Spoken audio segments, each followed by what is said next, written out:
I believe the Seventh-day Adventist Church is God's remnant people in these last days. And I don't care about being politically incorrect. I just don't care. God's remnant people can be identified biblically.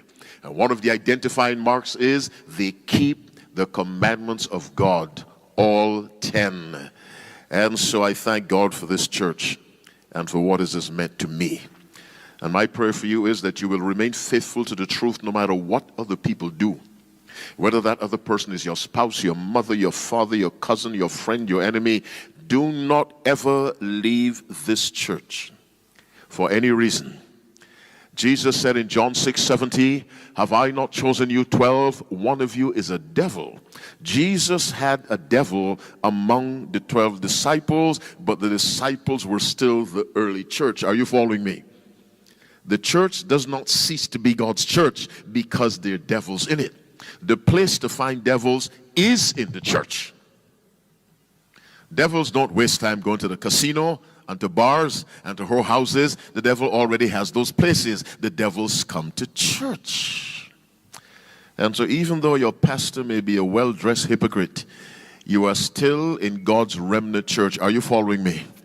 It is still. Don't leave and go set up a church where nobody commits any sins. You'll be wasting your time. Don't leave. Stay in God's church. And why should you stay? When a lot of disciples were leaving Christ in John 6:66, from that time, many of his disciples walked back, left him and walked no more with him. And Jesus said to the 12, will ye also go away? Simon Peter answered, said to him, Lord, to whom shall we go? Thou hast the words of eternal life. What Peter was saying, we are staying because of what you preach. Not because you have a building, because Christ had none. Not because the members drive Mercedes-Benz and Lexus and BMWs. No, we are staying because of what you preach. For those of you who don't have a church, when you contemplate joining a church, don't ask, is the pastor handsome? Don't ask, where do the members work? Don't ask, is the church in the suburbs? Ask, what do they teach? And what they teach must correspond with, thus saith the Lord. If they do not teach, thus saith the Lord, you will simply be enjoying a social experience, not a worship experience. Because the foundation of worship is obedience. What did God say to Saul with Samuel as his spokesperson? Hath the Lord as great delight in burnt offerings and sacrifices? That's worship.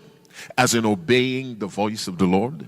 Behold, to obey is better than sacrifice. Keep your special music. Obey me. Keep your large offering. Obey me.